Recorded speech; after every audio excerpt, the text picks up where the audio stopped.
Stony, the road we trod, across the sands of time, through turbulent waves, from the bellies of beasts to underground railroads, migration, from Selma bridges to Darfur highways, from streets where we march to beats that move us, from the fire of protest to the fire of celebration, of carnival, of junkanoo, of festival, anting anting. If we can't walk, we run. If we can't run, we fly. We make a way to make our way.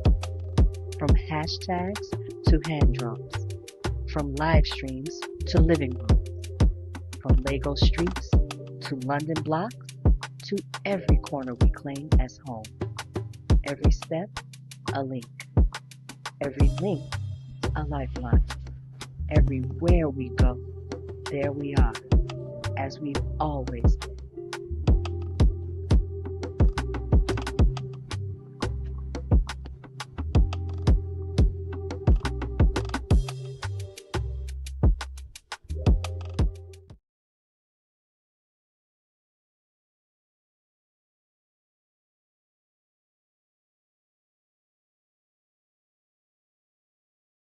ADAMA's Arts Salon. Welcome to the home of the African Diaspora Art Museum of Atlanta. I think she's telling me that I'm not in frame. Here I go. My name is Asohe Galbraith, and I'm one of the founding board members of ADAMA. And on behalf of our brilliant founder, Dr. Fahamu Paku, again, thank you for being here. This is the last Art Salon of the fall 2025 season, so thank you so much for joining us. I think we're at number 69 or 70, so the Art Salon is our signature conversation that we kicked off back in 2020, and now they're all in person. So with that, our current exhibition is Brother, Brother, The Interior Lives of Black Men, featuring 30 works from the distinguished collection of CCH Pounder-Koné. This exhibition explores the tenderness, complexity, and humanity of Black masculinity through painting, sculpture, and photography. From contemporary Caribbean canvases to traditional African carvings, Brother, Brother reveals the often unseen emotional landscapes of Black men, challenging stereotypes and expanding how their interior lives are felt and understood. And we are so grateful to have in conversation today Dr. Ed Garnes.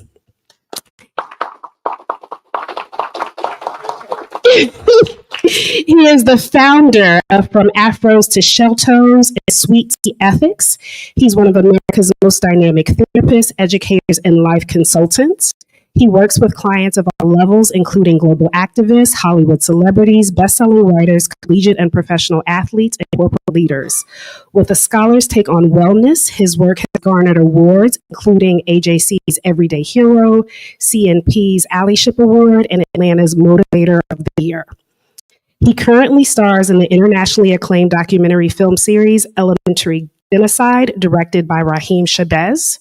Dr. Garnes also appears in BET's acclaimed documentary Killer Curves, examining pop culture influences on Black women's body image. And he is in conversation with Carlton Mackey.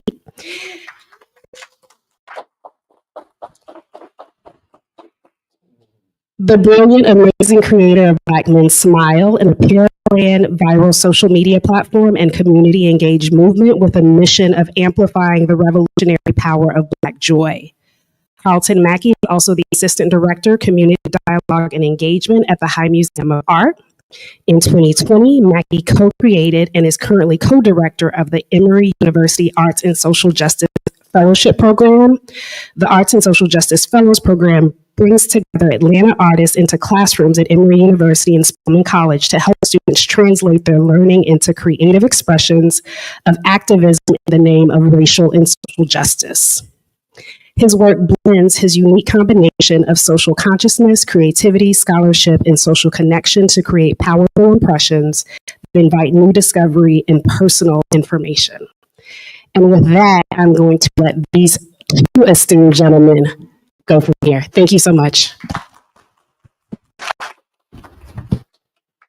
It is absolute pleasure to look out and see all of your faces.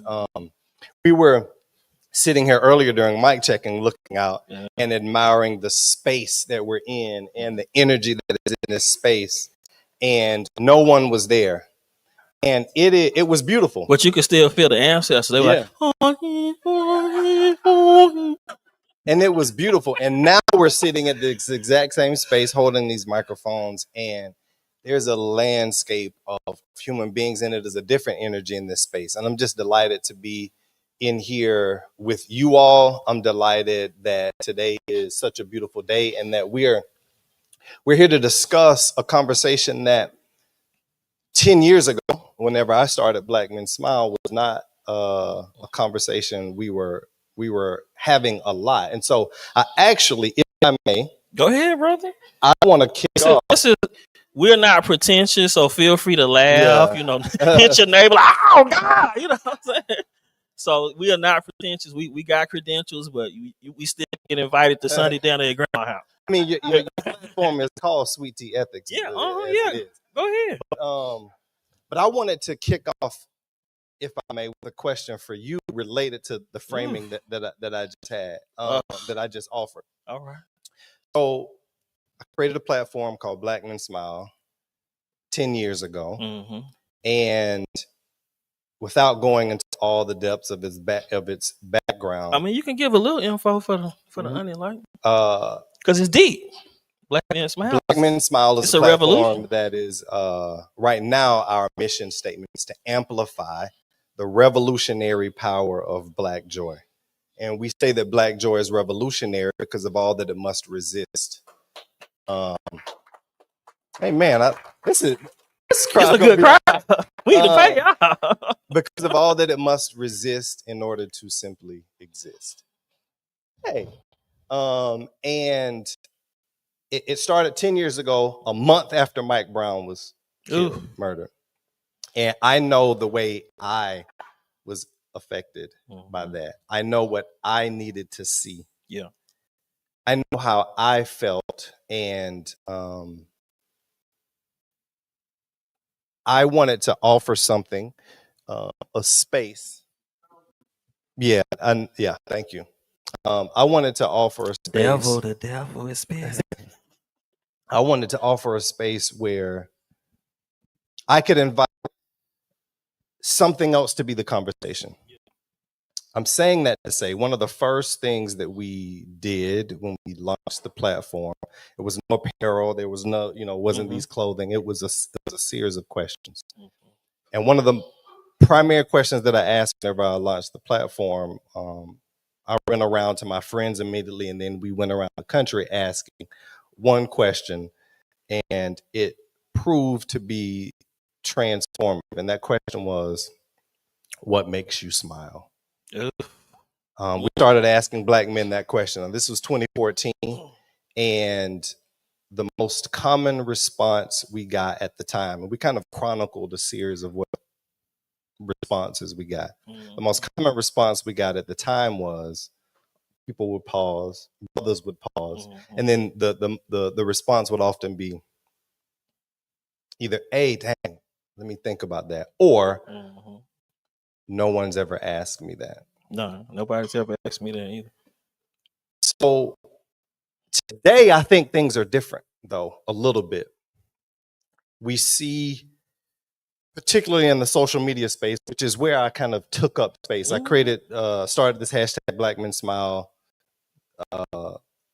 There were no images that were populated under that hashtag whenever I created the platform. Now there are hundreds of thousands, and we named our platform and built an environment, an ecosystem for that to be expressed. The question I want to ask you is, as we see Black men, as we see spaces for reflections on Black men and centering their joy, I think Black joy is now ubiquitous. We hear people talking about it, wanting to amplify it. Two questions, actually. What do you think has paved the way for us to have more conversations like this?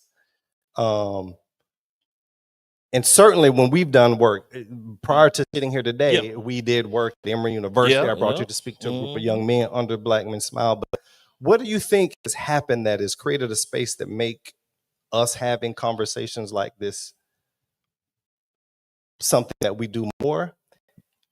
And if you're willing to go to the next question, which is, what obstacles are we still facing as Black men that we actually aren't having conversations about that we need to be? So you earned your credentials, because them questions, everyone was just hitting me. I got to use all my degrees to answer this. So I take you on a historic run. So number one, we have the language now. So emotional expression and vulnerability. Were you having those conversations growing up? Were you like, hey, Dave, you be emotionally vulnerable with me and tell me what's going on? We didn't talk like that. There's no Black man. If anything, we was like, brother, be strong. That's the only language that we had, because we got the language from other brothers, right? But to give you some history, so Sweet Tea Ethics is 26 years old. From Afros to Shelltoes is around 23 or 24 years old. People are just starting to listen to what I've been saying for 25 years. I think why they are listening now, we've always as a people been, to quote my professor Leslie James from DePaul University, we've always as Black people been bearing witness and hosting history. But I think history, pain, and resilience have met in a space to make us more emotionally vulnerable, to explore the internal lies of ourselves. So like I always tell my clients, history, pain, and resilience have come together in this space to make people more open. Because resiliency, improvisation, connectedness to others, those are Black psychological strengths that are always innate in us. But we've always sometimes looked at the Black man and Black people from a deficit model. You know, I believe in a strength-based approach. So if I can pull out those innate psychological strengths, I can get you to have a conversation about anything. Brothers have always wanted the conversation, but we've often had to pay a price for being vulnerable. So imagine when you was growing up, if you told the brothers, yeah, you know, I'm going to write a poem for Christine and, you know, I'm going to get her these flowers. This was before Love Jones. I was a poet before Love Jones. I was lame to these folks, okay? I was writing girls' poems. They were like, he want to write me poems. You know, I need a thug. You know what I'm saying? So all that stuff wasn't cool. So I think I've always been ahead of my time in being emotionally vulnerable. And then I had sisters in my life that checked me. So I think having a grandmother that promoted emotional expression, getting all my male chauvinist tendencies out very young, because I had sisters in my life that checked me. You have to create a space for Black men. Black men are dying to have this conversation. I can't get Black men to shut up in therapy, but I think that we haven't created the space. And then from a mental health perspective, we're finally getting language and promotion that makes Black people want to go to therapy, want to explore their internal lives. Because if therapy comes from a white supremacist view, which it often does, I mean, it's probably the most, everything we see in America is psychology, right?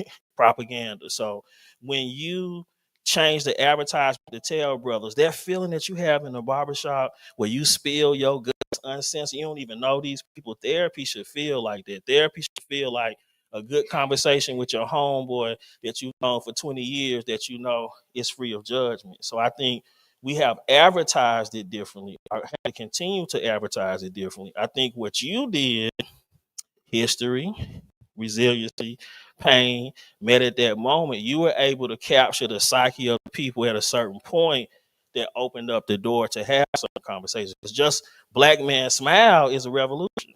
I realized I really didn't start smiling frequently or having that pure, unmitigated Black joy until I had, well, I didn't have, I'm about to say, all the women are like, you had a son? What? We're pregnant. Didn't you say your male chauvinist was gone? So when my wife had our son, I have been on a joy run since then. I think he healed a lot of things inside of me that were broken. And when I see him, I see my dad reflected. I see myself reflected. So that's what makes me smile. Now, every time I see my son, even though he want to debate me, I think Mr. Brown is doing a great job. His teacher is in here. He's doing a great job because he told me the other day. Debate team. He was like, Dad, what is the evidence of your position? I said, Mr. Brown. So when you got a son like that, you can't help but smile. And just seeing him grow, I think I look at pictures before my son and after, I'm happier, man. You know, I was mean with every picture. Now, when I'm around him, we got 1,000. My wife was using my phone. She said, you know, you got 1,000 selfies with Ellison? I said, yeah, because we always smiling. There, a brother, one of the most powerful testimonies that we have for Black Men Smile is a dude named Kels. He's a fashion designer in New York. And he discovered the platform, and he talked about the invitation that it gave him, both seeing there being a space where centering Black joy was the whole mission, and him thinking about his son. He said that he realized that he didn't see images of his dad smiling in photos, and what it made him think about. And he was like, I wanted to ensure that as my son is going back and looking at images of us, he doesn't have to question the pride that I had and whether or not he gave me a sense of joy. Yeah. What do you think is still imbalanced? Having these conversations about joy, what do you think are conversations that Black men need to have that are beyond conversations about what make us smile, but what are conversations what behind the interior are we still holding back that you think, from your perspective and your knowledge and as a therapist, we really need to forefront in order for us to really get to that next stage that we're hoping to get as men? I mean, I'm deep in my history bag today. So when I met my mentor and his brother, Dr. Cornel West, and his brother Cliff West, Dr. West often told me, and I knew what it meant intellectually, because we met when I was very young. I was still in my 20s. I feel 60, all the stuff I went through, right? And he was like, you know, Brother Arns, free Black men have hell to pay. So historically, if you are a free Black man, meaning that you have your own mind, you are outside of Western culture and how you see the world, if you can read good, if you went to school, if you defy a stereotype, we get hell the most. All right? So I tell people the most traumatic thing that I went through was my PhD program. I mean, I went in as Kunta, I left as Toby, because I had to become Toby to get my degree. But do you know how that psychologically challenged me, that I had to tap dance and become another version of myself just to get a degree that I'm going to use to help Black people anyway? But in the stamp of approval institution, I cannot show up as myself, right? So in psychology, that's when you do not have identity congruence. So my identity was incongruent, and it caused a lot of psychological difficulty. So for Black men, we are not allowed to be our full self. Anytime you're not allowed to be your full self, you pay a psychological price that's very deep. And the price that we pay is where can I be my uncensored self and not be penalized? Because, you know, the messages growing up, if you was the sensitive brother, nobody's talking to you. Like if you said, you know, Brother Carlton, I'm going through some things, let's say early 90s. Let's say before Lorenz Tate made it cool to do poems. I was the poem brother.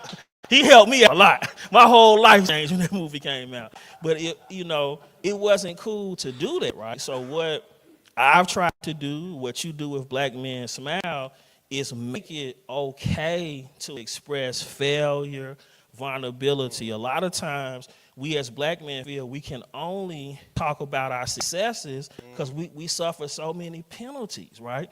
So instead of being penalized, we internalize. So when we internalize our pain, what happens? Depression, drug abuse, hypermasculinity, we become overly sexual. We do these things to escape the entrapment of not being able to be our full selves. For Black people, you have to have identity congruence, meaning that you know whose you are, you know who you are, and those people that you are in the private life, it shows up in real time. So you are one of those free brothers, you know what I'm saying? So I'm sure you paid a lot of cost, but I think that's why the conversation is hard, because you're pulling back the layers of white masculinity and how we are supposed to show up in the world. So that conversation is still very difficult. So Black men, they need a different advertisement. They need an avenue to show I can be myself here. And like I tell you, if I can get Black men in therapy, I already know I'm getting taught. Because normally after the hour, they still want to go because they've never had a space to do that. So every brother needs a space. I have found two things be true for Black people, and for most people, but definitely Black people. Everybody wants help, and everybody wants to have their identity affirmed. You create that space for people, ain't no telling what they'll talk about. You know, you said something talking about creating a space where people can be themselves. I was just having a conversation on another platform, and I started off my response to a prompt, and I said, one of the hardest things in the world that we can be, to try to be, is ourselves. And that's not a flattering statement. It is because when we show up as ourselves, we risk that ourselves being rejected. We risk darts being thrown at us. We risk representing and showing something that will expose us. And we feel like putting on the facade is a way of protecting us. Yeah. Can you talk a little bit about, we were talking about this earlier, and another thing that's difficult for us, we're moving toward this, hashtag Blackboard Joy. We're moving toward showing up a bit more fully, but areas around sensitivity are still coded in a certain way. And also, related to sensitivity, conversations about grief. Where are we allowed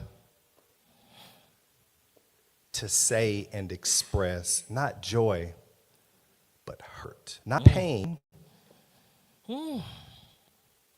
but sorrow, grief. Can you talk a little bit about those words, how we carry that, and some of the ways that being able to either express it or get it out of us in healthy ways, how that is also as revolutionary and transformative as expressing our joy and giving more credence to our ability to live more fully? We don't have a space. At least we don't feel that we have a space. Most Black men, I'm a therapist, and sometimes I feel like I don't have the space, but this is great. Charles Stevens, can you stand up for me, brother? All right, well, he's shy. So Charles Stevens, they sponsor my wonderful hoodie. So my brothers at CNP, Counter After Project, who works on countering narratives for Black queer brothers, right? Because bad narratives create bad policy, right? So I just say that one more time. Bad narratives create bad policy. So CNP works to demystify notions about Black queer brothers. Now, the love I have gotten from this organization has healed some grief spots in me, because I haven't always had spaces where I could show up as myself, right? So I did a grief workshop for CNP, all right? And so what I took brothers through is just the grief process for Black men, however you identify, right? Now, if you identify outside of heteronormativity, then some extra burdens you got to do with your grief. But as Black men, we're not allowed space to have grief. And people think grief is just the loss of a loved one, the loss of a friend. But Black manhood is a constant reclamation project where you're trying to reestablish your dignity every single day. So Black manhood is a constant reclamation process. You dropping some things. I'm like, They can't just be glossed over. I just gotta go back. Now, don't let me take you off your No. I'm about to follow you. Some of these things you that don't are just open up a lane. I'm going through your lane. Okay. So let me tell you how. Yeah. I'm gonna tell you how. This is a normal day for me. When I drive my son to work, I gotta be cautious because he's in an area where it's a lot of police. So I'm already nervous driving him to work. I got several businesses. I gotta cash a $2,000 or $3,000 or $5,000 check. Are they gonna call the police on me? You know what I'm saying? This is just by 12 o'clock. You know what I'm saying? I'm trying to go get a steak at a nice restaurant. I gotta get discriminated against. Then if I'm in line at the gas station, you got people holding their purse because they think so. Every day, just think about the cumulative impact of microaggressions, macroaggressions, aggression period that I gotta reconcile. Then you're going to tell me I got to deal with grief? So grief, for a lot of people, especially black folks, and since we're talking about black men, grief is the first time black brothers do a check-in on their mental health. Because one thing grief is going to do, it's going to tell you, do you have the capacity to deal with life as it is, or do you need some extra skills? And so what people find through the grieving process is a mental health check-in. So you will know where your mental health is when you experience loss. We're not just talking about losing our people in our life, but the loss of a job. So my grief that I had to deal with was not only losing my father, but a lot of people on my doctoral journey. And then I had to grieve the Ed that's showing up here. I couldn't be that for almost a decade to get through a program that I would never do again. I would tell anybody, don't get no psych degree. Don't do it. Go to the hard sciences, arts, where we thrive. I'm an advocate, don't get no psych degree in America. Go to another country if you want to get a psych degree. Because I had to grieve, and working with CNP healed a lot of things because I'm coming off of that process of not being able to be my full self for 10 years, coming back to Atlanta, and it's like, you can be yourself again. I'm still a slave. I want to be Toby today. Do I want to be Kunta? Because that's how I had to program myself to get through that. So I was grieving not only my father, all the people I lost, my grandmother. I'm grieving the fact that I cannot show up in spaces as my authentic self. So think about that. If that's not a reclamation of dignity, then I don't know what is. And so people underestimate what I don't do that we like to do in the black community. Well, brothers got it hard, and sisters got, no. We all catching hell. You know what I'm saying? The Kool-Aid is the same. Y'all's might be orange as black women, ours is red. But we're still catching hell. But the hell that we catch is that we are not allowed to walk in our true power as African-centered people, as black men, in the way sisters are allowed. Sisters still catch hell, but it's something about a black man can read, can conjugate verbs, and know something that is a different danger to the system, man. So when you're trying to deal with all that, then you go on grief, and you realize that you don't have the mental capacity to process grief. So when I work with brothers that are grieving, I expand their notions of what loss is. I don't believe grief follows stages, because in psychology tell you have grief, it's a stage model. You go through bargaining, anger. No. You can have 100 different phases of grief in 30 minutes, right? So I expand their notions of grief, and then leaning back into black psychology, you have to show people their strengths. I don't know a black person that don't work hard. I don't know a black person that is not resilient. So when you get someone and you help them tap into their African psyche and you show them the strengths, like when you was younger, you worked a 9 to 5, you played basketball, and you worked at the soup kitchen. Okay, so if you can do that in this new moment of your grief, then you can summon some of that strength and apply it to a new situation. So when you take a strength-based approach, brothers is like, oh, I got stress? I remember I was talking to a young cat.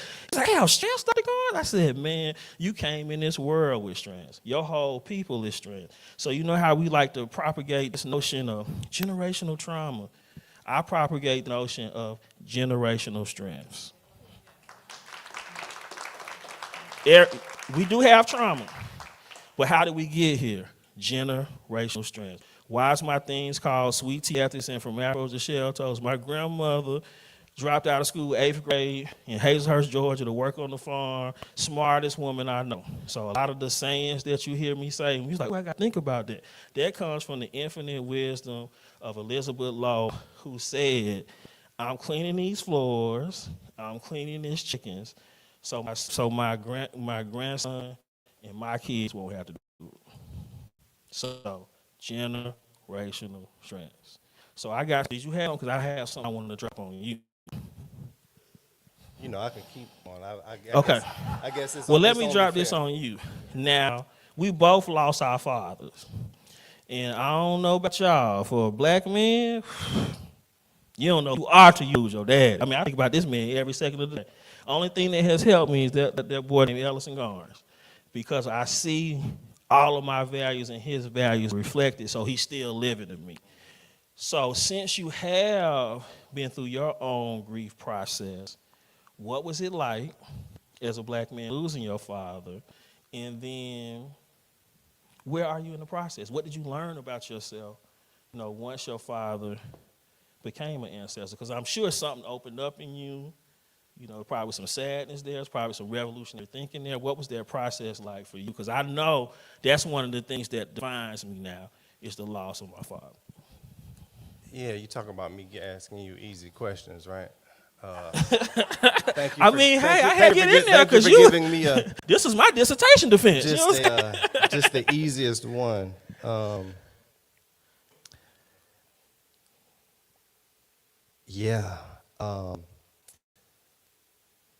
Losing my dad was particularly challenging, and I'll start with kind of framing it by giving some context. Go ahead. Of the significance of his loss. So when I was 4, I lost my mom. So I became my dad's son. And he was a heck of a father, but he also realized that I needed the care and the presence of a woman for things that he couldn't offer. So his mother, my grandmother, became the primary. They shared guardianship of me. Okay. So grandma became like my mom. I went to live with her. Mm-hmm. He didn't live there, but he was there every day, and they played this dual role. Okay.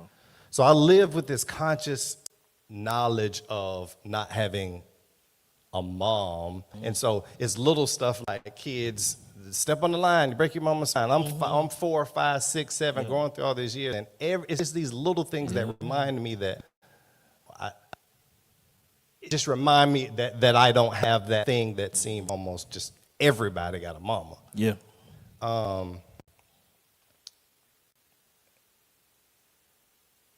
Then my dad passed away. And within a year,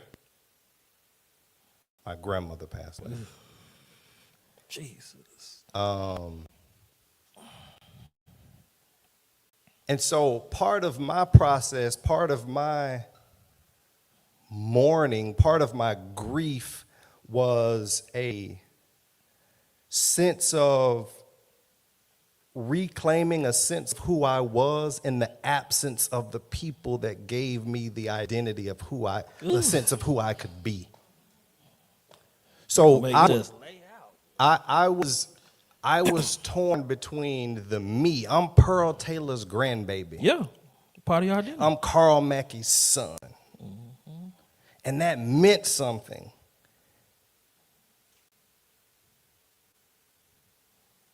And now I have to be Carlton. Ooh, let me take a sip of the imaginary. Now I have I don't drink, to so be. That's my alcohol. Now I have to be what they were working so hard to pour into me so that I could exist as. Yes. And now I'm left to, I say this to people even before they passed away. I wrote it to someone in a card. You know, I try to write a little poetry every now and then. And I thought that when I wrote this in this person's card, it would be very powerful for them. Yeah. And it's something that I go back to. I wrote it for them years ago because I needed to hear myself. And when I wrote them, whenever they experienced a loss, I was like, may your living be the most fitting memorial. And he not a poet. And what I realized is that now I have to live in a way that is both acknowledging the fact that I have no living parent or grandparent on either side. Yeah. And my identity as one thing now has to be seen and understood as something else. So I mourned the loss of just being somebody's baby. Oof. And I had to live into a different kind of reality, a totally different kind of reality of what it meant to be a man. And I have a son, and it was both an opportunity and a deep challenge for me to realize that he is me, and I have and bear the responsibility in the absence of my parents and grandparents of being what my dad was for me. And so I mourned the loss of an ability, the time that I bought to not have to try to live like that. But I gained by all that they offered me in their passing and their transitioning. I gained a deeper sense of what it meant to be a man, a deeper sense of what it meant to be a father, a deeper commitment, and a hyper awareness of the value, the fragility,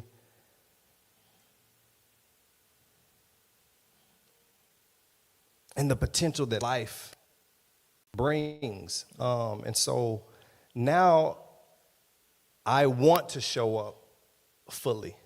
I want to show up in a way that when people see me and encounter me, they're forced to see and encounter Pearl Taylor. But you see me, you gonna get some of this Pearl. You see me, you gonna get some of this Carl Mackey. You see me and you gonna get some of this Carlton in a way that I hope revolutionizes you.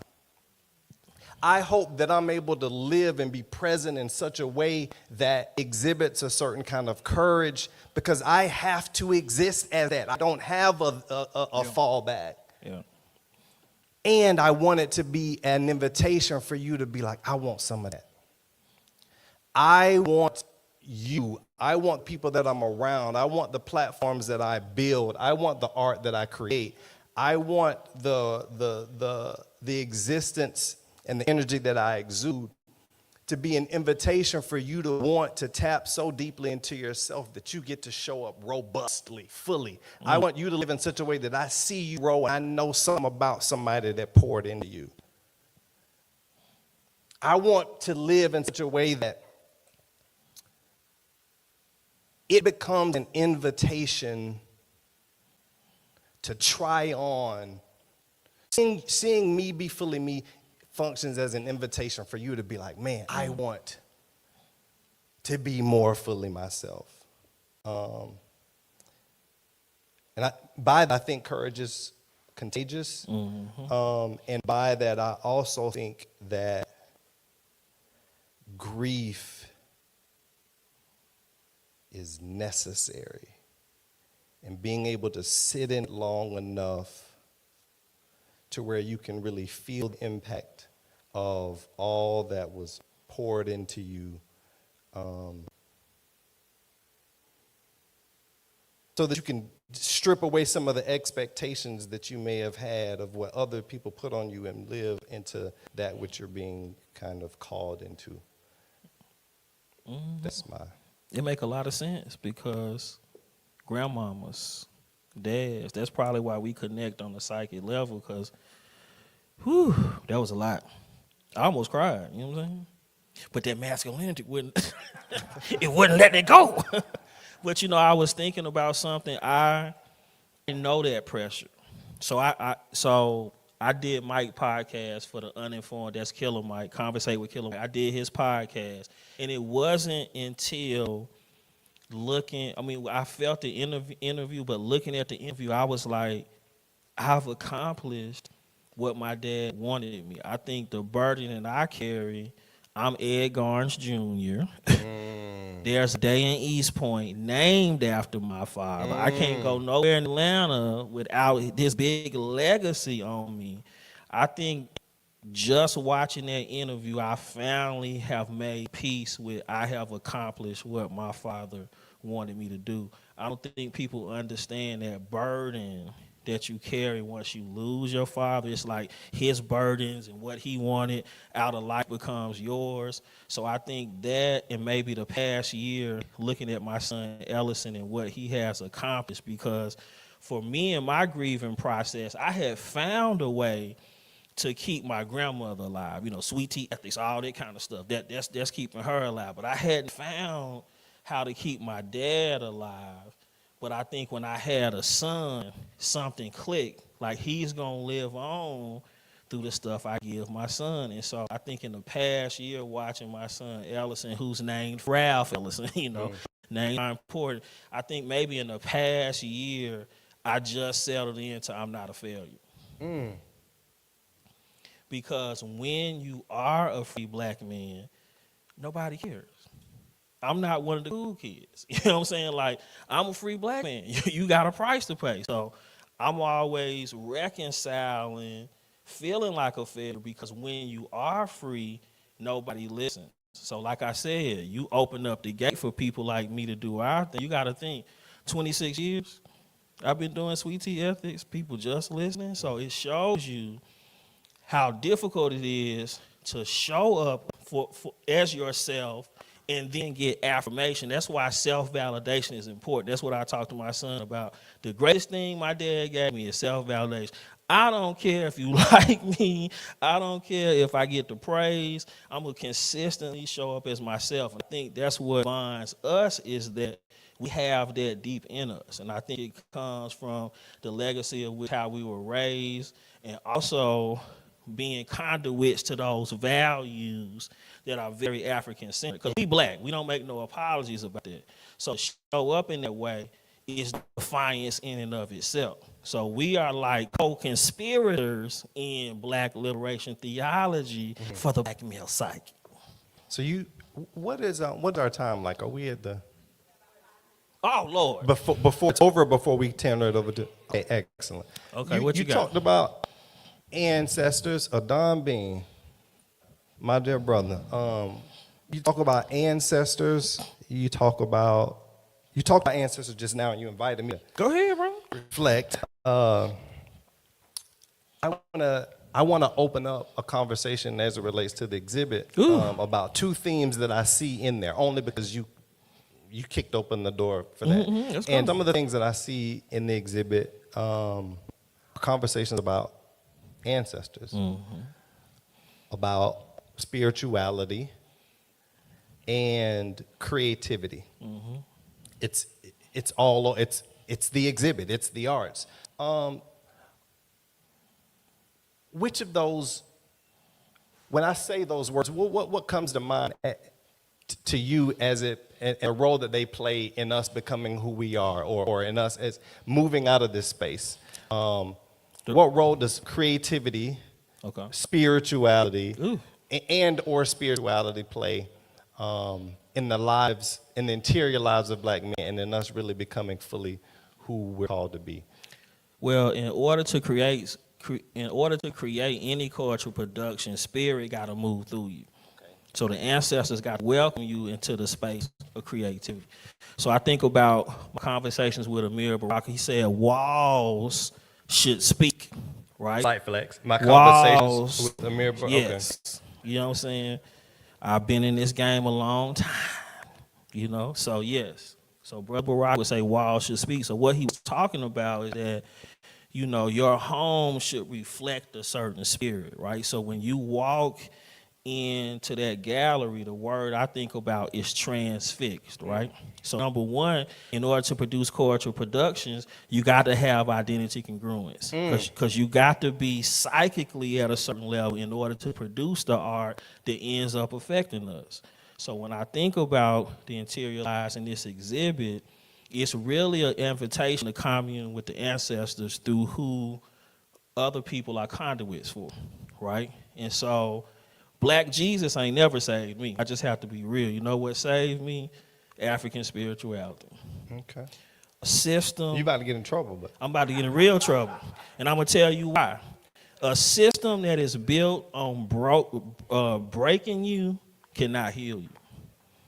So whenever we find ourselves, notice how we often have to have a black folks wake-up call every 10, 15 years because we think that these value systems that were not created by us is going to save us. So what this is... Black Jesus ain't say. I thought you were going to say the white. The black Jesus no. ain't say you neither. Well, I would say white Jesus didn't save me. But when I say black... I'm trying to save you when I say... No, white Jesus. You're right. And you're right. somebody in this crowd...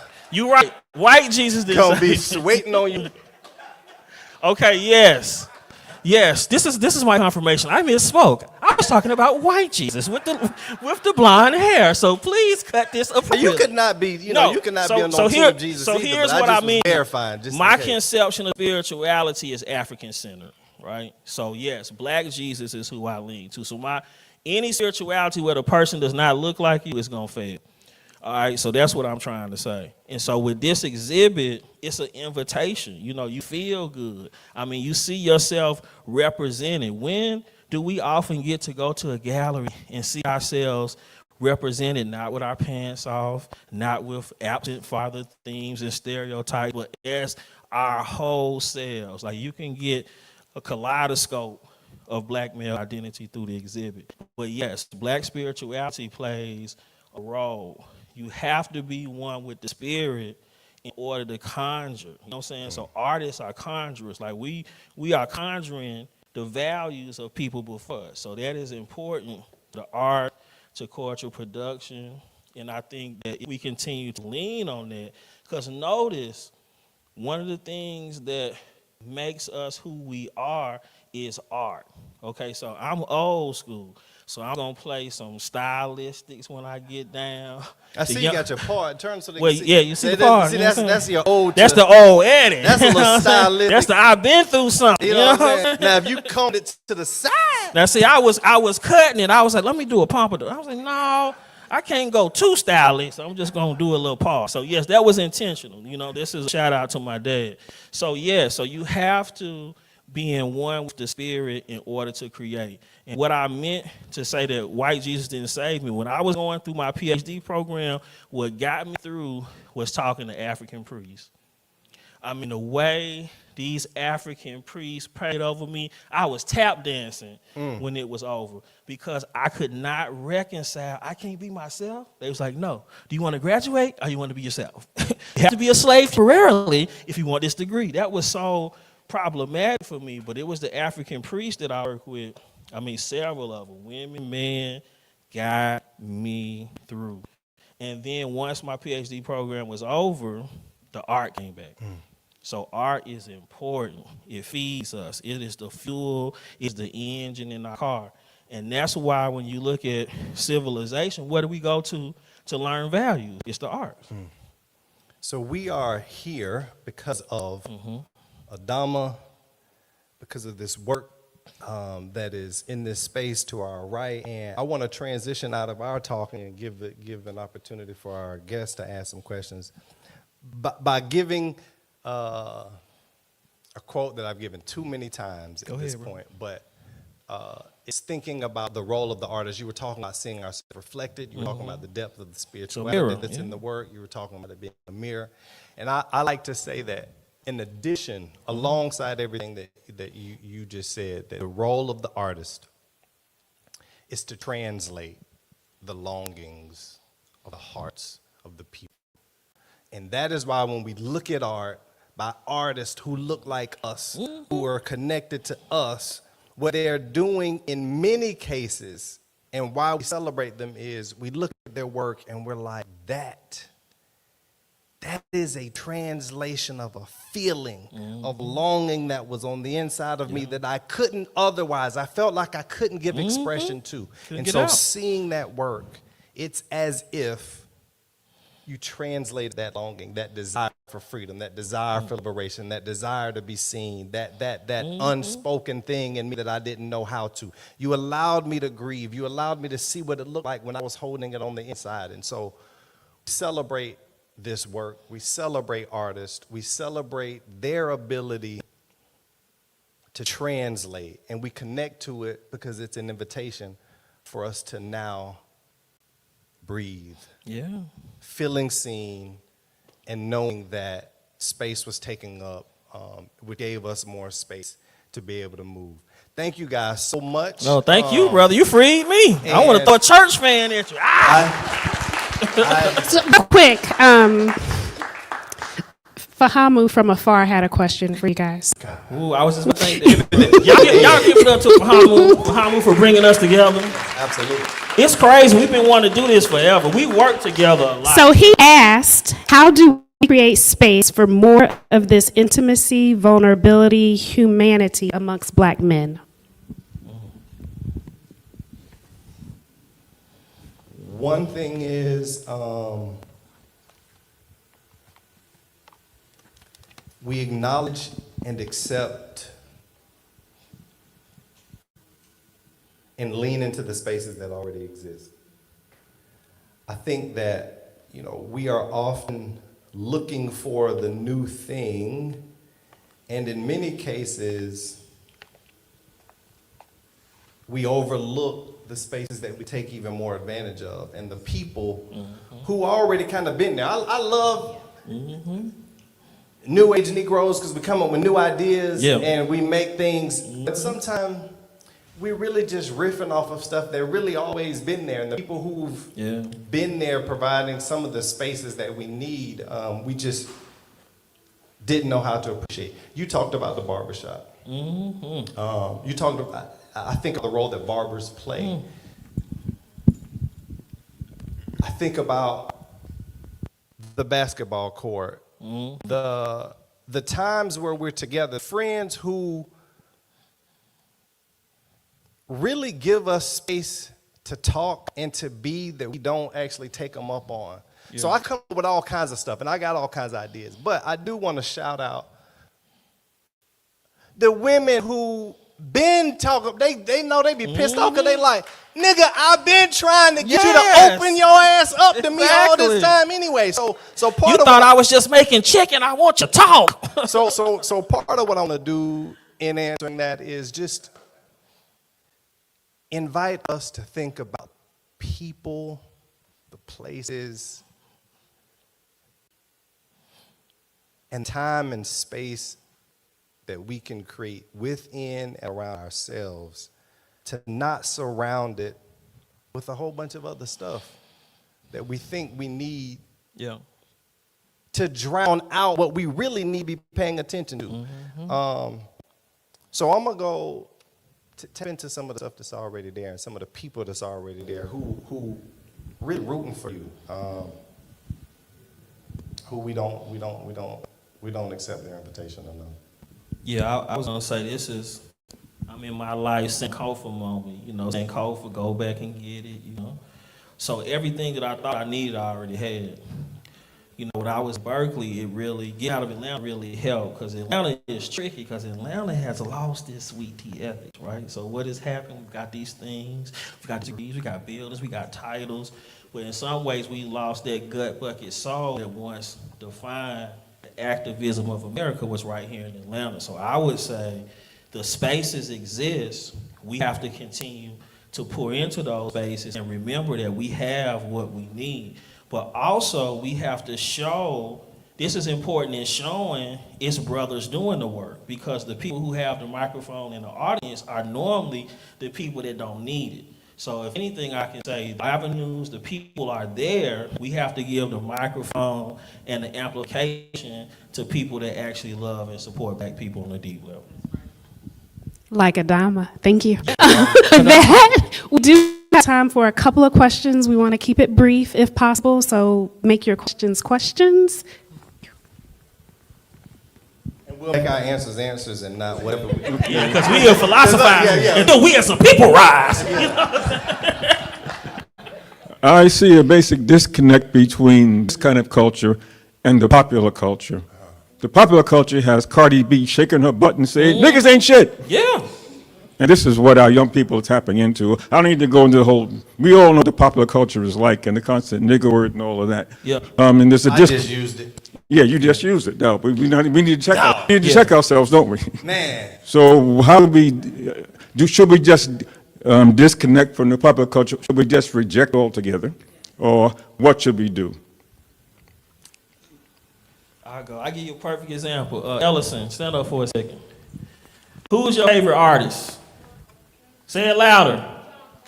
John Coltrane.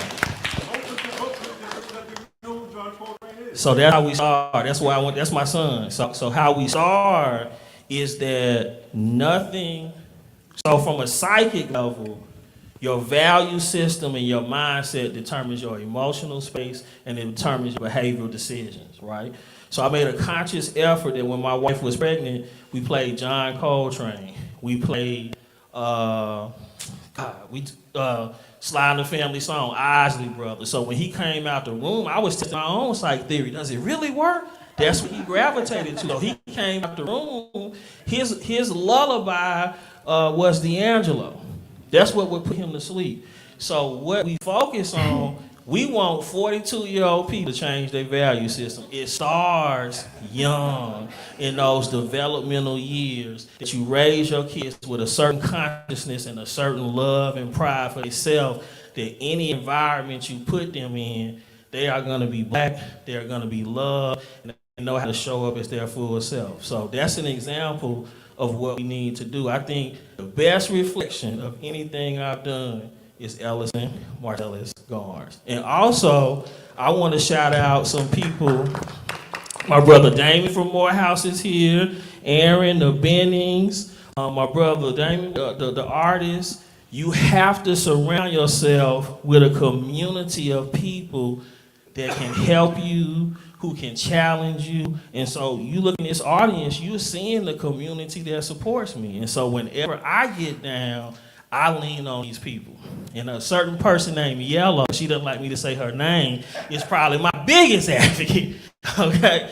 But some people know who Yellow is. So that's what you do, my brother. You raise people with a value system that they grow up with appreciation for certain cultures, because 42, 35, it's too late.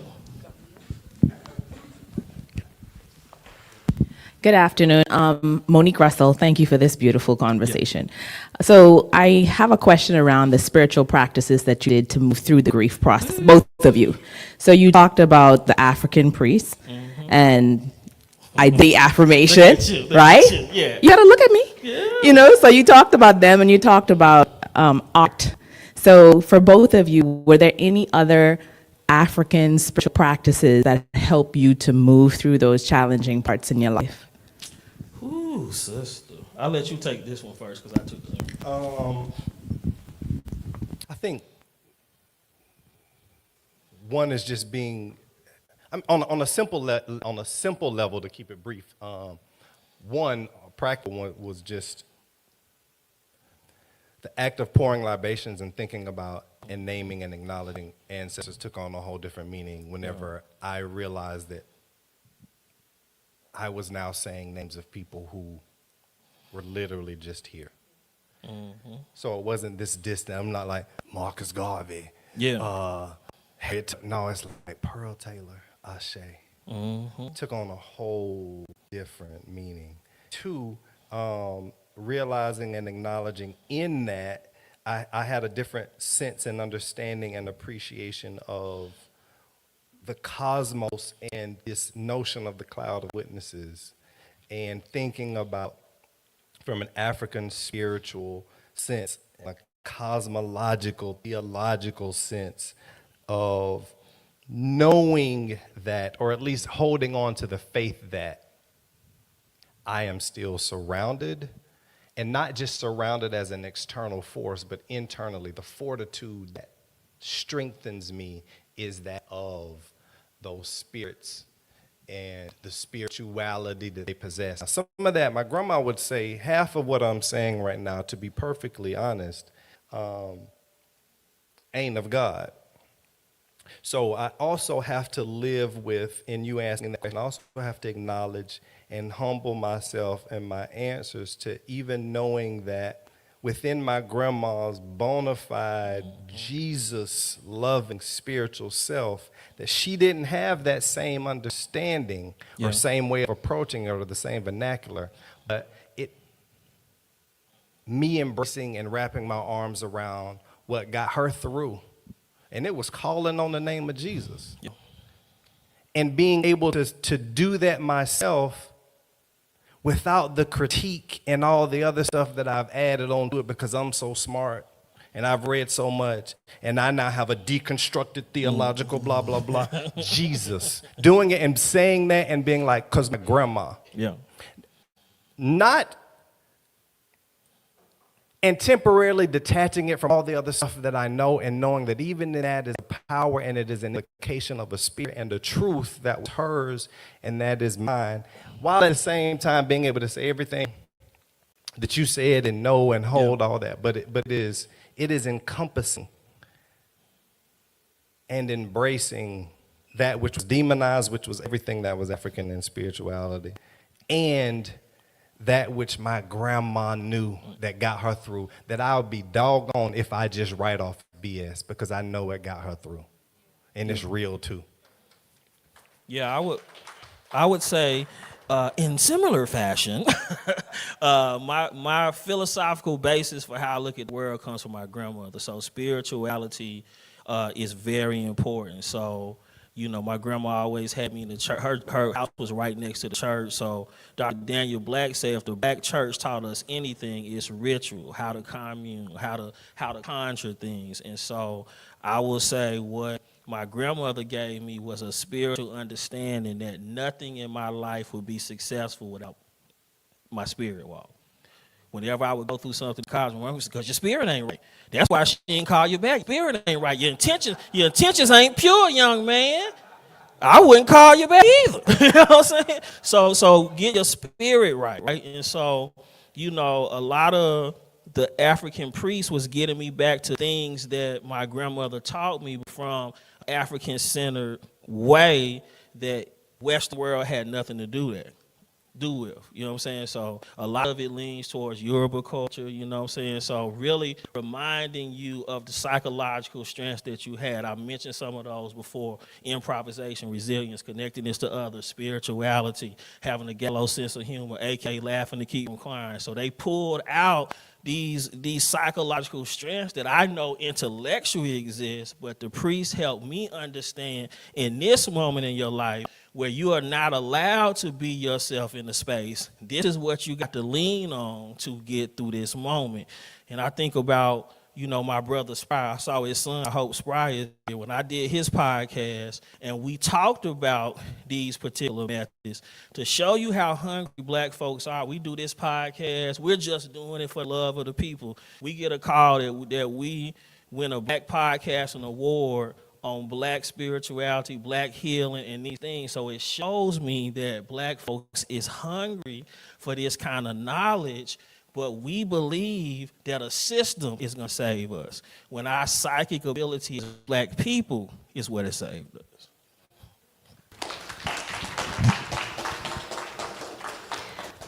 First and foremost, thank you to Dr. Ed Garnes and Carlton Mackey. Woo! Felt like church. No, as a Black woman, this conversation provided insight and understanding with humor, vulnerability, and transparency. And I was moved in a way that I didn't expect. And I hope that you all were as well. And you a tough cookie, so I know we did something. Because when you walk in the place, your spirit like, come in here, I'm on the board. You know what I'm saying? So I appreciate it. Thank you. Thank you. If you haven't had a chance yet, please, please, please check out Brother before you leave the space.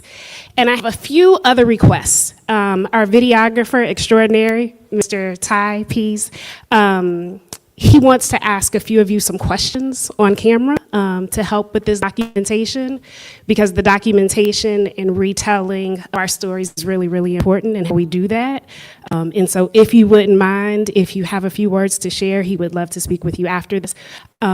This programming is possible through donation and support from the community. And so if you're able, please take a moment to donate to ADAMA. Also, via Google, we would appreciate some reviews. We just want people to know where we are, the work we're doing, so if you have a moment to go there. If you're not following us on Instagram, ADAMA TL is where we are on Instagram, so please follow us there. And with that, I just want to thank you all for coming out. I'm sorry. Yeah. I appreciate that. In fact, I was going to do something off camera, but it's going to be the way for me to do what you just asked me to do. You were talking about, Spirit led me in the right way. You were talking about your son this whole time. I was. From the time I got here, it's all about. And I brought something that I wanted to gift you, and I will do it right now as a way of answering your question. I'm not ready to cry and fuck now. On behalf of Black Men Smile, Oh, you can my find God. us anywhere as Black Men Smile. Oh my God. We wanted to give you a sweatshirt, Okay. and I did not know how perfect this one would be. See that? On behalf of Black Men Smile, we want to gift you with this shirt, and it's something that we released several years ago as part of our apparel line for Father's Day.